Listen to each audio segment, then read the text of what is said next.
Hello, Canucks fans. Fire me up. I'm fired up today, Harm. I am fired up for today's episode of Canucks Conversation, which is brought to you, as always, by the 2024 Toyota BZ4X.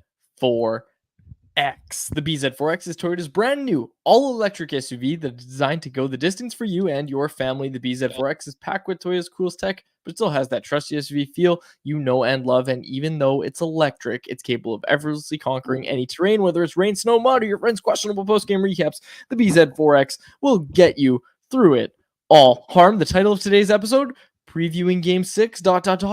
and potentially Game 7, because if there is a Game 7, it will take place on Sunday. We will be back on Monday to recap whatever the hell happens between now and then.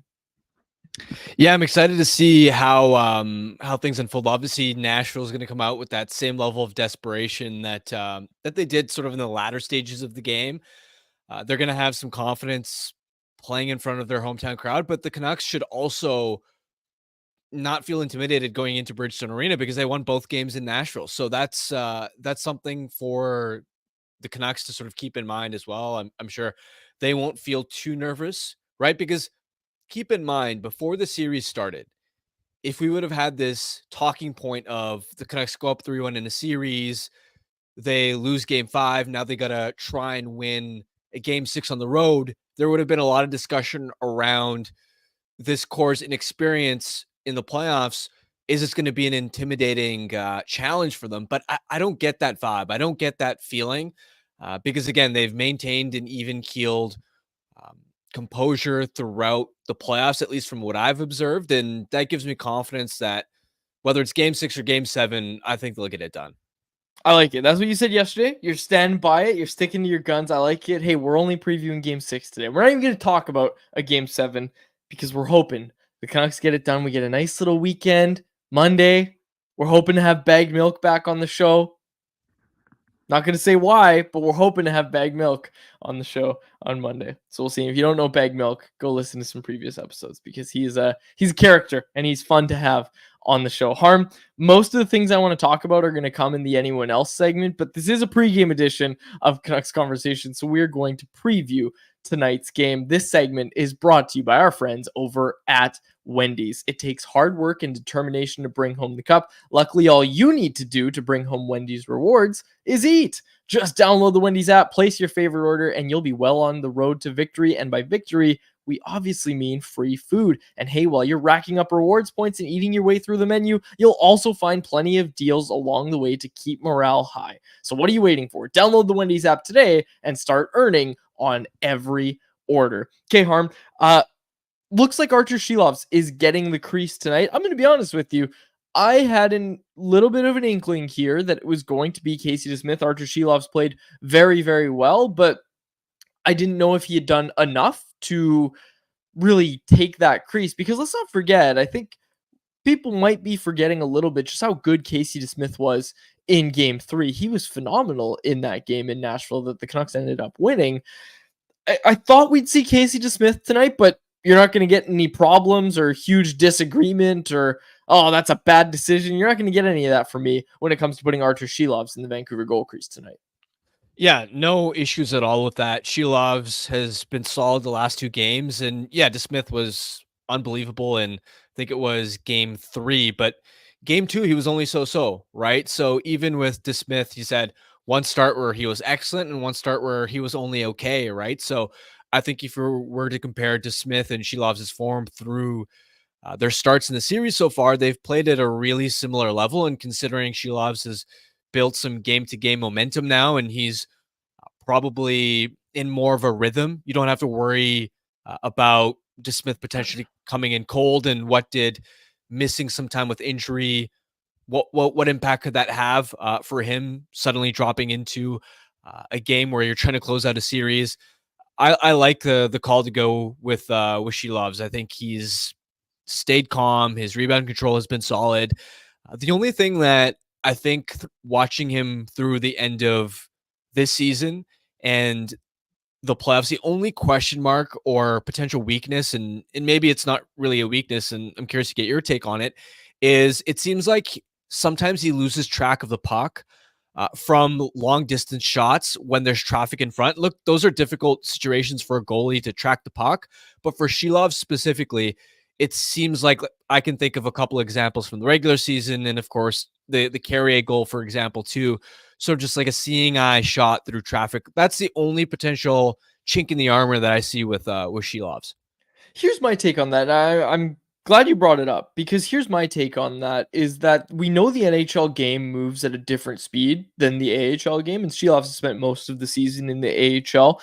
But I go back to conversations I've had with goaltenders about how they look for pucks through traffic. So Shilov's is looking over traffic, but when you have these situations, a lot of times, I think we talked about this recently, Harm, but one thing I've talked to multiple goaltenders about is reading what other people are doing. And Saros, we had an example of this with UC Saros, where he said, I didn't know where the puck was, but I saw where Pia Suter was, so I moved and threw my leg out, and sure enough, the puck was there. You don't see the puck, you see what's happening around you. Something that NHLers, this is an underrated skill that just kind of comes with playing in the NHL. Something that NHL players are really good at doing is kind of not giving away where the puck is, right? Like when the puck comes through, there's not a ton of movement. They're not opening up or anything like that. Like if they're out of the way of the puck, they're just putting a stick on it. They're not going to go out and jump out of the way and, tell the goalie where it is. They're keeping that traffic in front. So I think as an NHL goaltender, you have to learn to read that traffic. And I wouldn't say it's a weakness of Shilov's. I think that's more of just a comfort thing. And okay, the more reps you get, the better you're going to be at it. I think the strengths in his game, like rebound control, for example, and just positioning in general, I think those are going to outweigh any negatives. And I do think not being used to the speed of the NHL game and finding pucks at the NHL level through traffic at the NHL level, I think that's a con. I just think the pros in his game greatly outweigh that one little con. Absolutely. And from the opposite end of the ice, I'm also really fascinated to see what version of UC Saros the Predators get in Game 6, because Game 5 was by far his best performance of the series. He looked, I don't want to say he looked calm, because he was still swimming in his net. He was still scrambling all over, but he seemed to anticipate pretty sharply. For example, like there was one play, I think it was in the second period, where Connor Garland made this ridiculous sort of spin move behind the net, and he originally came from the left side and made a pass right in front of Lindholm on the opposite end, where Lindholm was on the right side.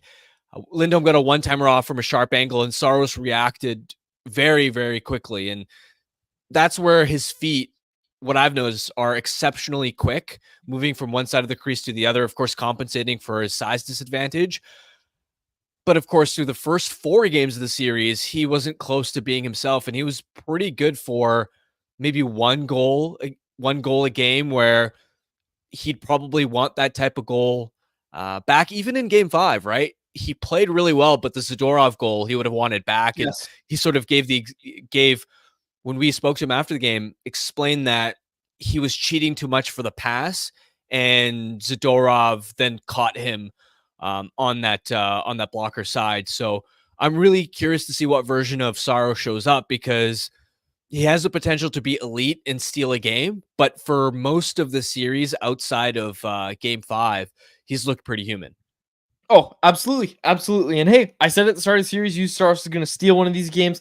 I wouldn't call that stealing the game, but that was undoubtedly his best performance. But this is the other thing about UC Saros, Harmon. I know you know this. I'm more so saying this for the listeners that don't know it, maybe. He's a bit of a streaky goaltender at times. And there's 2 ways to look at it. That's a blip on the radar, that great game that he had, and he's going to come back down to what we saw at the start of the series, or UC Saros has figured it out, and he's about to get really hot. So I'm not trying to be negative. I'm not trying to worry Canucks fans, but we've seen this from UC Saros in the past, where he has a good game after a string of bad games, and then he goes on a bit of a run with a bunch of good games in a row. So we will see. We will see what happens tonight. Quickly checking out the YouTube live chat. People are saying they're optimistic, but we have some people saying they made sure they trimmed their fingernails so that there's nothing left to bite tonight, because it is going to be, hey man, like it's gonna be there's nerves. There's nerves for Canucks fans because you don't want to pull a Boston Bruins and blow a 3-1 series lead. You don't want to see it happen. You don't want to see it happen. And of course, if the Canucks lose tonight, there will be a game 7 on Sunday at Rogers Arena between these two teams. But hey, we're only focusing on game 6. Another positive sign from this morning's morning skate in Nashville, courtesy of our pal Dan Murphy, who took a video of Thatcher Demco on the ice. Now, Harm, in this video, Demko's movements are pretty good. Like, it wasn't just, okay, go for a skate. He's in full equipment. He's doing his movements, his warm-ups that he would be doing when you're trying to do the warm-up for the puck being cycled. And yeah, Grady, if you have the video, that'd be awesome. But if you don't, it's all good. I didn't tell you we were going to talk about it. But anyways, he's doing the movements of if the puck is being cycled around up high. So I look at that and say, okay, that's some stress on the knee. And we know it's a knee injury for Demko. And here's the YouTube live show. That's some stress on the knee. The thing that it's not is sliding on the ice, banging into the post, doing all your post integration stuff. Really, the movements that have caused the past 2 knee injuries, right? Like, let's be honest here. Those are the movements that have cost him when it comes to these injuries, is dropping down, slamming into the post when you're doing your post integration. That's what's led to these injuries. And I don't want to say that specifically, but he has been in the butterfly, dropped down, integrating to a post for both of these 2 most recent injuries. So, not doing that just yet. And Rick Tocchet spoke after practice, didn't have much of an update. He said he skated yesterday for a little bit. There's no real update. He has improved, but he's not doing really invasive drills. He's out there, which is a good thing. Is he progressing? Yes. To what degree? I don't know. Looked into this, still just the same answer. It's believed that he's able to return late in the second round. Game 5, 6, 7. 6, 7 is probably more realistic. But hey, the Canucks got to get to the second round first, but nonetheless, a good sign that Thatcher Demko is back on the ice today. Yeah, it's the bare minimum first step, right? If you are hopeful about that timeline of late in the second round, if you get there, then he needed to start ramping up pretty early. You're not going to go from stepping on the ice and doing some of these preliminary movements, and then boom, you're playing in game action in a playoff style environment with tons of players crashing the net. All these shot attempts in a matter of, like, you're not going to make that escalation in just a few days, right? So you needed to get the process started as early as possible relative to, of course, when it's safe to do so. So definitely encouraging. I'm gonna be honest. I wasn't necessarily expecting it to happen this early, right? I remember seeing him in Nashville in for games 3 and 4, and of course, when we saw him there, he was just observing practice from the outside in his team issued workout gear. So for him to sort of take that next step, it's encouraging, but it's also like a necessary first step. It's not a sign that, oh, he's ahead of schedule or anything along those lines. Yeah, and I confirmed this today with a couple sources. This was not his first on ice session. I know Tocchet said he skated yesterday, but he skated for at least 3 days. At least. I think he skated for potentially 4. I don't know if it's 4. I do know it's been 3. He's been skating for at least 3 days. So this wasn't his first on ice session, which is a really, really good sign for Thatcher Demko. So yeah, that timeline would kind of tell you that as soon as they landed in Nashville, he was able to hit the ice on Wednesday. So yeah, a really good sign for Thatcher Demko. Anything else that you wanted to get to on tonight's game? Like, I think we're going to talk about it on anyone else. We talked about Elias Pettersson a lot yesterday, just looking up and down the lineup. Harmon, I don't want to say I've had nightmares over it, but I was like hanging out, just chilling last night. And the thing that I started to just keep remembering in my head was that the Canucks have 24 shots without Miller or Hughes on the ice. Like, you telling me that stat, and I know I had the live reaction yesterday of being like, holy smokes, like, that's bad. But I've just thought about it a lot in the past 24 hours. That's a wild stat to even say out loud. 24 shots in the entire series without Hughes or Miller on the ice.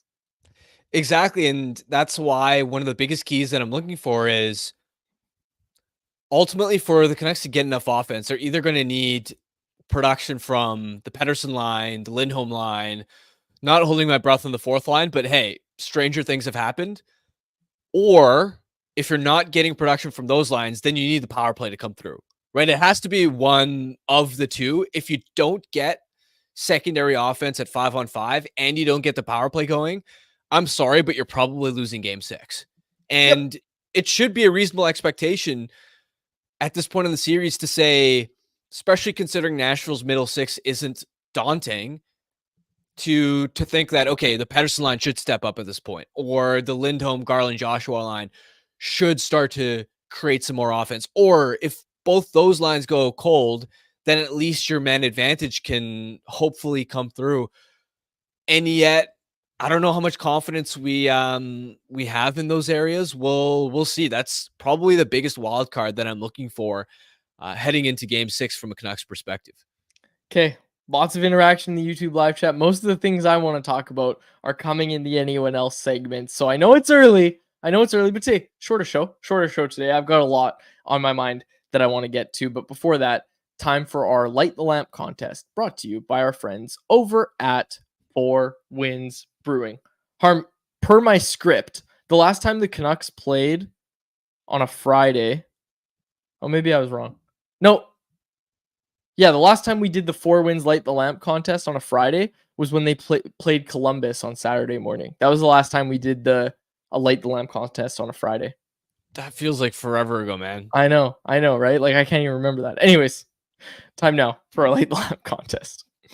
Vancouver's playing Nashville tonight. We want to know who's going to score the first goal for Vancouver. If you nail it, you could win a $25 gift card to the 4 Winds Tap Room located at 72nd and River Road in Delta. Enter by following us on social media. Keep an eye out for today's show clip and comment who you think will light the lamp and score the first goal tonight. Winners will be contacted directly. Check us out at Canucks Army on Twitter, at CanucksArmy.com on Instagram, and Canucks Army on Facebook. And make sure you ask about 4 Winds Light Lager at your local liquor store, or have some delivered to your front door through the online shop at 4windsbrewing.ca. Also, want to get this in, the Canucks Army playoff shirt. These things are flying off the shelves, and for good reason. I saw Lisa Martin, very regular listener of the show, longtime listener of the show, tweeted at me and said that it's a very comfortable shirt. It's a high quality, like a high quality t-shirt, nothing like it. It fits great. I'm a big fan of it. Go pick yours up at nationgear.ca. I wanted to make sure that I got that in. And look at those multiple colors. Harmon, did you get yours yet? Yeah, I got the dark green. I'm glad that they nailed the dark green color, because sometimes you'll see t-shirts with a shade of green, but it's too bright. And it needs to be like a darker forest green type, and they nailed it. So I'm definitely going to be using that as like a workout shirt at the gym. Yeah, also underneath the suit, supporting underneath the suit at the press box. I don't know about that, man. No, that's just me and my towel in the press box. Okay, let's get to. What are you doing if they win the cup? Like Game 6 at home ice or something? Oh my gosh! Speaking of that, I wonder if I can do it live on air. Okay, so for those in the YouTube live show, you'll enjoy this. I was talking with Grady before the show. We were having fun. So there's a touch up feature, like you can touch up your appearance on our live stream or whatever. It's like through StreamYard. So I'll turn it on. Okay, I'll turn it on, and it's like whatever, right? It's like it does a little bit. It basically makes it look like I'm wearing makeup, but there's different levels. If I put it on the highest level, it takes all the facial hair that I have so far off my face. It views it as like dirt or something. And it's just like, oh yeah, we're going to touch that up. It takes it away. Look at this. Watch this. Does it work? Did it work? Can you see? It looks lighter for sure. Yeah. Takes it all away. It's so funny. Anyways, I thought people on the YouTube show would like that I could do that live. It was just funny, but I was bringing up the fact that I got the playoff beard going, and I don't know, starting to grow on me a little bit, Harm. I know you can't tell, but it's starting the mustache that I see a little bit of gray. There's progress, buddy, I guess. It's coming. It's coming. Okay, let's get to anyone else. Brought to you by our friends over at the Vancouver Canadians. The Seas are back at the Nat. Catch fireworks, giveaways, Friday nooners, and superstar appearances all spring and summer long. Get your tickets at CanadiansBaseball.com. The Seas are having a record 33 giveaways this season. This includes 6 koozies giveaways for the first 6 Saturdays of the season from all their beer partners, and a giveaway every Sunday for Family Fun Sunday for kids 12 and under. The Seas are back at the Nat on Tuesday, May 7th for a full homestand that includes a superstar appearance for Marco Estrada on the 7th, a nooner at the Nat on the 10th, and a Family Fun Sunday on the 12th, where kids 12 and under can run the bases. For tickets, call 604-872-5232 or go to CanadiansBaseball.com. Okay, I've got so much in anyone else, Harm. I'm so excited for anyone else. Also, RJ in the chat about the mustache says, just looks like some dirt. He's, you know what? Like, that's the thing. The artificial intelligence or whatever goes behind the touch-up appearance feature on StreamYard also thinks that this is just dirt and it should just be cleaned off my face. And hey, tough to disagree. And someone in the chat said, don't shave. And right below that, Mike in the chat said, don't shave. Shave what? And that's a good point. There's not much there, but it's coming. It's coming. You can see it. You can see that it's coming. How long has it been now? Is it almost 2 weeks? 2 weeks. This is 2 weeks. Yeah. But you know what I did? Geez. And I told Great I was doing this. I'm shaving my sideburns. These come in just all patchy. So I'm shaving these. I'm growing this. That's the thing. When people grow beards, I looked it up, or so I'm told. When people grow beards, they still trim and take care of the area. They don't just not shave for like a month. It's funny because, so first of all, I didn't know I could grow a beard until the pandemic hit. And my sister was like, you should just grow your facial hair out. And so I was like, okay. And I just let it go. And legitimately for 3 months, because we couldn't go to barbers or anything because, they were closed. I couldn't touch it up. And especially because I'd never trimmed a beard before, because I hadn't, trimmed a beard before, because the first time growing one, I literally looked like a caveman. And then by June 2020, it was like the first time barbershops were technically open again. And so I had to leave that to my barber to clean that up.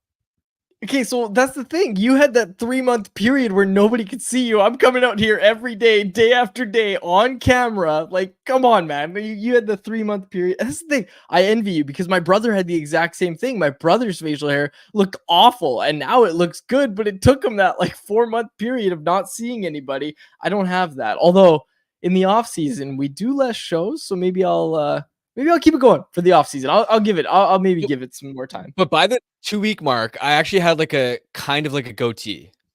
You know what I mean? It wasn't like that. That for me was like day 2, day 3. Like what you have right now. It wasn't 2 weeks. It was like day 2, day 3. It's Jacoby in the YouTube live chat. Quads is mansplaining beard growth to a man with a gorgeous face full of hair. Yeah, let me tell you all about beard trimming and what it takes to grow a beard, Harm. Okay, let's get to some actual anyone else's. Actually, chat, get your stuff in because I've got a few. This first one, courtesy of our friend Rob Williams. Pull this up, Grady. The buses. This quote from TransLink. The buses say, "Go team, go." Harm, you did let out a heavy sigh. You know exactly where I'm going with this. Seen this already. This is the funniest thing I've ever seen. This is the funniest thing I've ever seen. TransLink is not putting "Go Canucks, go" on the team buses because they're saying it's not inclusive enough. And the word inclusive meaning including all the other teams in the lower mainland, like the Lions, the Whitecaps, because they've had "Go Lions, go." They've had "Go Whitecaps, go." But it says "Go team, go." I'm sorry, but what are we doing here? The Whitecaps and the Lions aren't in the playoffs. One of them plays an interesting sport. The other one plays soccer. You cannot tell me that "Go Canucks, go" isn't the message to put on the buses right now. And they talked about how it's hard to program all the buses or something like that, but the Canucks are the only team in the playoffs. Like, even if you like soccer, not my cup of tea, but if you like soccer, the Canucks are the only team in the playoffs. Like, the Whitecaps aren't in the playoffs right now, right? I have no idea. Someone in the chat watches soccer. Yeah, I don't follow MLS. I know the Lions aren't. I go to Lions games. I know the Lions aren't. The Lions aren't even playing right now. Like, they're not even in the. So who is this Go Team Go for? Like, who are you trying to include? I saw this in person, and I immediately thought this is the lamest thing I've ever seen. Like, I'd rather no sign on the buses. Go Team Go. Like, I'm sorry, but that was bad look, TransLink. Bad look. Yeah, it's a bad look. And that's the thing is, I'm sorry, but if you put Go Team Go on the buses and it lines up with literally right when the Canucks playoff run started, who is the team you're talking about? You're talking about the Canucks. Just put Go Canucks Go on the buses. Well, also, even for awareness, right? Think about how many people there are in the city that maybe aren't Canucks fans, but when the team is in the playoffs, they become engaged. They want to go out. They want to watch the games on TV. And if it's Go Team Go, they're not going to know it's the Canucks that are in the playoffs. They'll just be like, okay, they won't even think about it. Whereas if they see Go Canucks Go, they might wonder, oh, what's going on? Are they doing well? Are they in the playoffs? They might Google search it, see it, and then actually watch the game on TV. Like, this is doing literally nothing to put Go Team Go. Yeah. We're getting this question. This is a new listener for sure. Pull up the video, Grady. Pull up the video of me shooting that puck at Rogers Arena for the media skate. Sorry, I don't know how to pronounce your name. So Jan asked if either of us have played hockey. The answer is absolutely yes. That's why I talk so much about goaltending. But I absolutely snipe it on the ice at Rogers Arena. I might have to pull up the clip. I was shooting with my wrong hand. I shoot right. I shot left-handed with an old Travis Dermott stick, and then also an old, who was the other guy? Anthony Beauvillier. I used his stick as well. I was just ripping it. I was absolutely ripping it. Yeah, no, Grady, you don't need to go find the clip. It might be hard to find. We'll find it one day. You stick around, person who asked that question. You stick around. We'll find that clip. We'll find it soon. Okay. This is great. Yeah, Ty David. There must be some Toronto guy working in TransLink IT. Well, the Leafs are in the playoffs. This is the other thing. And I'm not going to get into it, but this idea that, oh yeah, you can cheer for everyone. Not my thing. Just not my thing. And I know I say that as somebody who watches every MLB team that there is, and I understand that. Come on. Vancouver. The Canucks. That's the team. That's the team that you're supporting. Go Team Go. Just come on. Figure it out. Anyways, this is an interesting one. And I'm going to try to find the answer to this before I set up this next thing. But Ty David's asking the last time the Canucks lost in Nashville. I want to try and go find the answer to that. But this is the other thing I wanted to bring up. This happened today. The Jack Adams Award finalists were announced. It's Andrew Brunette, Rick Bowness, and of course, Rick Tocchet. Harmon, in my mind, Rick Tocchet has to win this award. Like, he's already won it as far as I'm concerned. Yeah, he's going to win it by a landslide, or he should. Brunette's done, credit to him, he's done a terrific job with the Nashville Predators. It looked like it was going to be a retooling year for them. Obviously, at last year's deadline, they had traded away Matthias Ekholm. They were, of course, trying to get younger.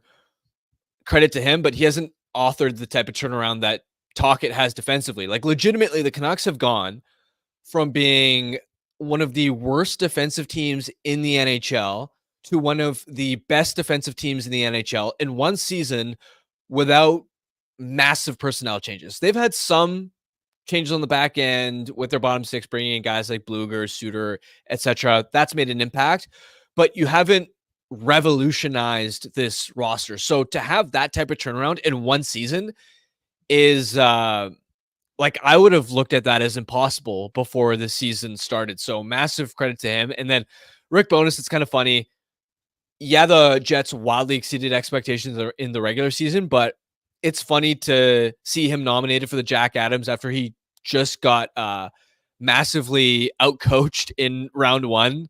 Couldn't make any adjustments against Jared Bednar and the Avs, how they were picking them apart offensively. And there was the drama, if you want to call it, where Bowness was seemingly pointing at the player's execution and self-inflicted wounds. And then Mark Scheifele seemed to have a different message where he was like, they adjusted and we did it.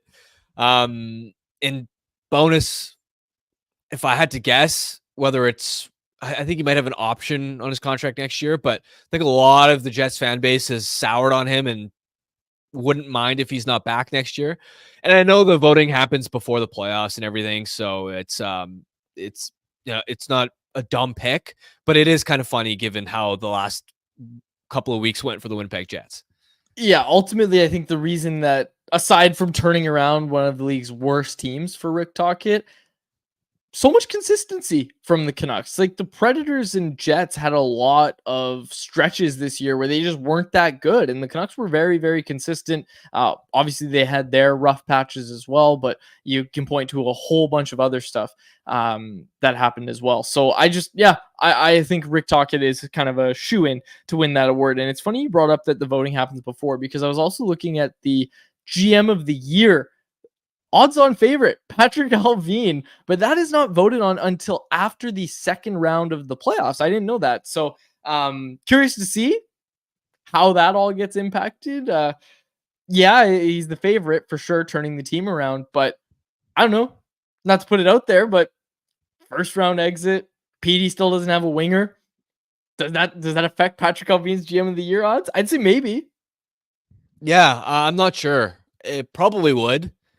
Especially if Nashville gets through. Yeah, I mean, exactly. if you're a team that's retooling, you're stockpiling on picks and prospects. Look at what Barry Trotz got in the Tanner Jeannot trade. Basically got an entire draft class from the Tampa Bay Lightning. To sell like that, build for the future, and still make round 2 of the playoffs, that's pretty impressive work from a general manager. So I wonder if that would change the perception. Of course, Allvin's done a terrific job, but I'm curious to see how that would change things. Who votes on that, by the way? GM of the year. That is the broadcasters, I think. Oh no, that's coach. Hang on.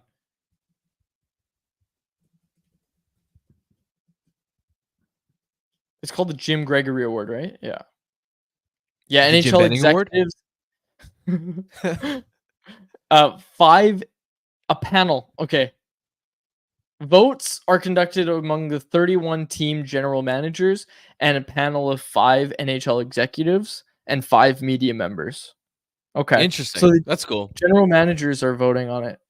You seen that episode of The Office where they have the Halloween contest and everybody votes for Oscar because they don't think he's going to win, but then he ends up winning because everybody wanted to take away votes from who should have won? Mike Greer is going to win the Jim Gregory Award because all the GMs are going to vote for him because they're like, "Oh, I want to win the award, and there's no way Mike Greer's winning this damn thing, so I'll put him on my ballot." Mike Greer is your Jim Gregory Award winner. We'll see. Here's Rick Tocchet today talking about the Jack Adams, and hey, he was talking about it, and it's basically the answer you'd expect to hear from Rick Tocchet. No surprises here that this was how Tocchet answered this question when he was asked about being a nominee for the Jack Adams Award. The focus is all on the game tonight, but for you as a Jack Adams finalist, what does that mean for you to have that honor? Yeah, I mean, it's honestly, it's an organizational award for me. I mean, it's the GM, the ownership, the assistant coaches. I mean, players like, you're a piece of the puzzle. It's just not, I think it's an organizational type of trophy. I got a huge support group. It helps me. So yeah, that's the way I look at it. And honestly, I'm just thinking about the game tonight, to be honest with you. No surprises there. No surprises there. Credit to the Canucks there for that video that was on their Twitter account. So yeah, no surprise there. Back to that question that was asked before this segment. I looked it up. February 23rd, 2023. It was a 5-4 loss in a shootout. That was the last time the Canucks lost a game in Nashville. Interesting. It's been a while. It's been a while, Harm, and we're hoping it's going to continue to be a while because we're hoping for a Canucks victory tonight. We're hoping to see that. Okay, was there anything else? Oh, yeah. Game 6. We got to talk about it. Game 6 between the Leafs and the Boston Bruins. Leafs win, Harm. Leafs win, and you pointed it out, and I absolutely loved it. If you're a hater like me, you got the best possible outcome, and I didn't even think about this outcome enough. Either Boston is going to become the first team in the history of the MLB, the NFL, and the NHL, or not the NFL. What's the other league? What am I thinking? NBA, that's it. The MLB, the NBA, and the NHL, they're going to be either become the first team to blow a 3-1 series lead in back-to-back years, or the Leafs are going to choke in the first round again. That Those are the outcomes that we're looking Specifically, at. Game 7. A Game 7, exactly. Yes, it's a great day. It's a great day to be a hater, Harm. I love it. I love it. I'm not gonna lie. Just because I picked Leafs in 7, I'm not gonna lie. I lost hope after watching Game 1 and seeing them go down 3-1, especially without Matthews for 2 games. But I'm hopeful that that they'll pull through. Just so I'm right. William Nylander, hell of a game for William Nylander. Hey, like he played really well. I really liked William Nylander in this series. I love him saying, I don't know who he said it to, but saying this isn't junior anymore, bro, or whatever it was he said. I love that. I love to see that. Yeah, I'm curious to see what the chat would want more. Would they want Brad Marchand and the Bruins to suffer back-to-back 3-1 series blown leads, or do they want to see the Leafs ousted in a Game 7 again? Like, what scenario do you want to see unfold more? I'm really curious. I wish we could have a poll question for this. Oh, I think we might. We don't have an official one, but I think we could take a poll in the YouTube live chat. I've got Grady on a couple different things behind the scenes right now, so I'm not going to ask him to do that. But folks, in the YouTube live chat, tell us what you'd like to see more. Because Harm, I don't know. Like I don't know what I want to see more. Say B for Boston in terms of like you want to see them lose, or T for Toronto if you want to see them lose. I like it. I'm gonna say Boston. I'd like to see the Leafs go on. That's just because here at the Nation Network we have a site, Leafs Nation. We got a site there. But that's the other thing. If they lose this first round, that's got to be the end of like the core 4, right? Like there's gonna be major changes in Toronto. So I can still be company man quads and hope for the downfall of the Leafs. Yeah, I picked the Leafs in 7, so I want to see that go through, especially because whatever team makes it out of this first round, I think they're getting whacked by Florida anyway. Like this series was designed to be a mid-off, right? A couple of teams that are just fine, they're good, but they're not built for a deep cup run. This is interesting. We're getting people saying, I want to see Marchand cry again. It's either do you want to see Brad Marchand cry or do you want to see like all of the Sportsnet and TSN hosts cry? You have to pick. Okay. Yeah, this is a good one from Sapporo. I like this. If your core 4 doesn't include a goaltender, you'll never win. I've liked what I've seen from Joseph Wall. But yeah, I mean, not necessarily. Yeah, I've been saying for no, I disagree. I know we've seen it recently. But those guys came alive at the right time. It can happen, but you have to have some sort of plan with the goaltending. It's happened more than you'd think, man. It's like Aiden Hill. Of course, the Avs won with Kemper with an eye injury with a 9-2 save percentage. Matt Murray. Remember the year that he came out of nowhere? Jordan Binnington coming out of nowhere as an AHL call-up? Like, it's ideal to have an elite goaltender like the Canucks do with a Thatcher Demco or the Rangers do with an Igor Shesterkin. It's ideal, but you don't need a goaltender as part of your core 4 or whatever to win a cup. There are multiple different routes to go to build a Stanley Cup contender. Yeah. Especially more recently, in more recent years, we've seen less reliance on the goaltenders. Like early 2010s, like obviously Tim Thomas is one of them, but like Braden Holtby, Grady even threw some in the chat here, but early 2010s, that was the era of the goaltenders being the guys that you needed. But you're right. Especially in recent years, it has taken a bit of a different route. And like you said, many ways to build a cup contender. All I know is that whatever the Leafs are doing is not the right way. So anyways, anything else that we needed to get to? I feel like I had something else that I wanted to throw out there. No, I think that's it. Got the TransLink bus thing, got the Jack Adams in. Harm, do you have anything else you want to get to? Do we have anything from the chat that was interesting?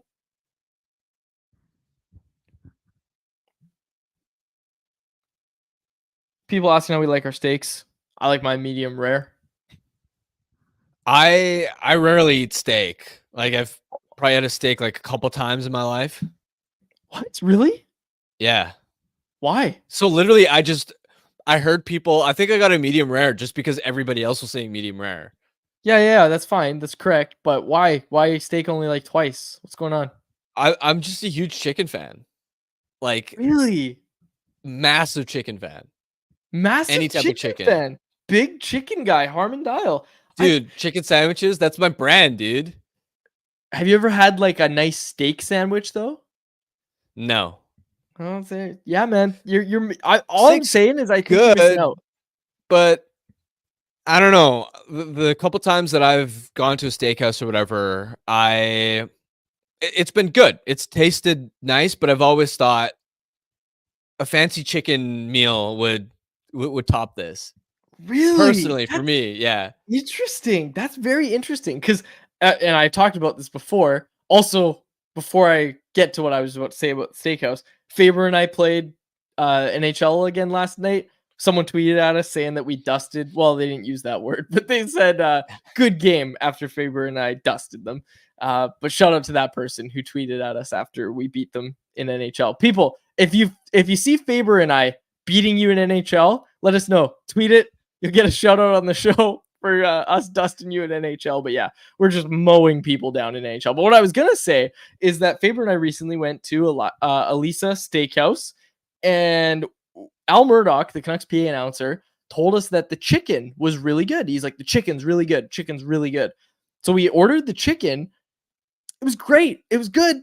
But man, that steak was phenomenal. And I think both Chris and I liked the steak more than we liked the chicken. So it's interesting you say that, because if we ever go to Elisa Harm, you're gonna order the chicken, and I'll have to get you some. I'm gonna have to get you a steak as well. Yeah, we'll see.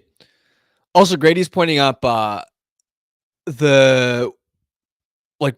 the Kings fan base are kind of arguing whether they should buy out Dubois, and I know we kind of touched on this yesterday. The funny thing is, and I didn't realize, because my initial thought upon hearing that was, maybe you give it another year, see if he bounces back, and then you see if you can retain some salary and move him.